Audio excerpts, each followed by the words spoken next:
Oh, the rupee revenue is actually lower than your estimates. In fact, Sarabjit Kaur Nangra of Angel Broking is also here with us. Sarabjit, unfortunately, we've only got the margin and the rupee revenues to go by as of now, and a bonus in the ratio of 1:1.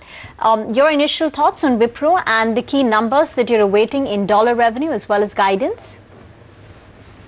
Definitely Wipro has beaten in terms of EBIT margin, I think way ahead of expectations. So I need to see the reasons as to what has led to and sustainability of that. Because in Wipro, actually, I believe it's my personal analysis that majority of its problem lie with the EBIT margins, which has been down for the year for more than a year and so. So I guess if partly because of acquisition, so if it sustains next year, they improve the EBIT margins and get back. So probably a major part of Wipro's problem will be out actually. So I need to see whether that sustains. So if that is the case, then it's a good news. Bonus, I actually, in terms of rewarding shareholder, I'm not a analyst who favors bonus very much. I believe cash as a dividend is a much better way of rewarding shareholders. So definitely good news coming all the way as it looks, numbers looking better than estimates, and definitely it's a bit which is more positive. So need to figure out what is driving that. Broadly, if I look at the numbers, I guess other metrics should be definitely much better than expectation. So need to look at what is driving that significance outperformance actually. Well, actually, Wipro had announced a buyback just last year in April of 2016.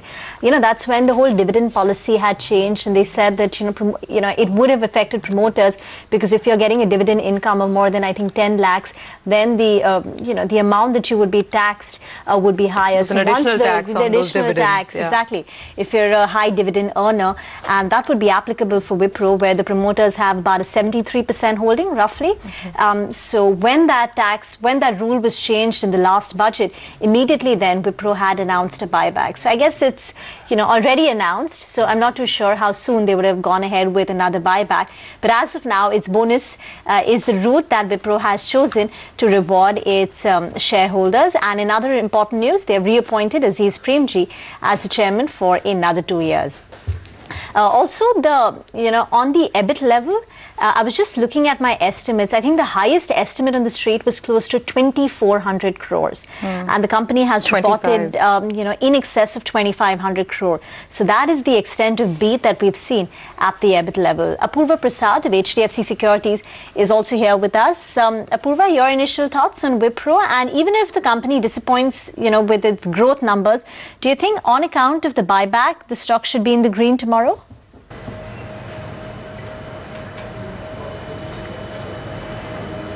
Well, I think margins are certainly a good positive takeaway considering the beat that is delivered, and also the fact that there was a Appareo integration which is to happen this quarter. So there were multiple headwinds which was there. So I think in that light, I think margin outperformance comes across as a very strong positive. Okay, and your key expectations in dollar terms as well as the guidance?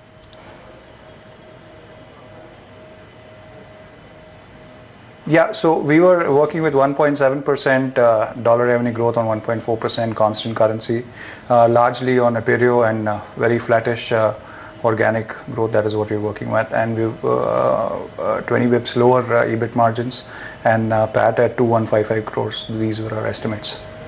Still waiting for that. It's a long lag actually that we haven't seen the dollar revenue number. We'll ask our colleague Rukmini to maybe fish out the actual press release that will have those numbers. But, Sarabjit, just to get back to the point, which one of Wipro's verticals now seem most promising to you as we're talking about this whole turnaround story? Is it going to be energy going forward, the fact that they're restructuring India?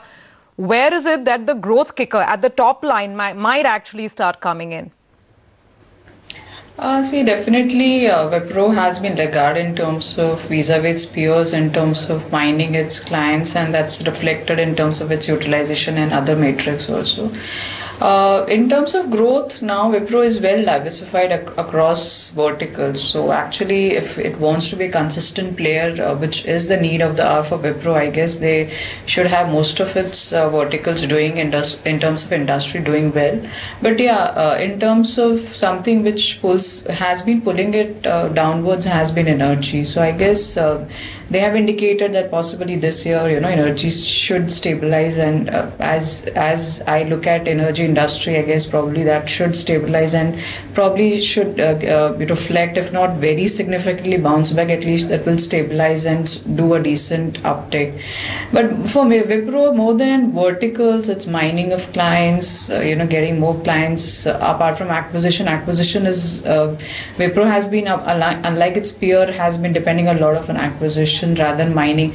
I think inorganic also definitely supplements it, but to make your organic backbone stronger is also significant. So I need to see some traction there actually, I guess so. So rest, I think if they can get their acquisitions more profitable, turn around faster in terms of profitability, and mine their clients existing across the industry verticals, that will be much appreciated. And they have been, like most of the, like Infosys, even management of Wipro has aggressive targets set for itself.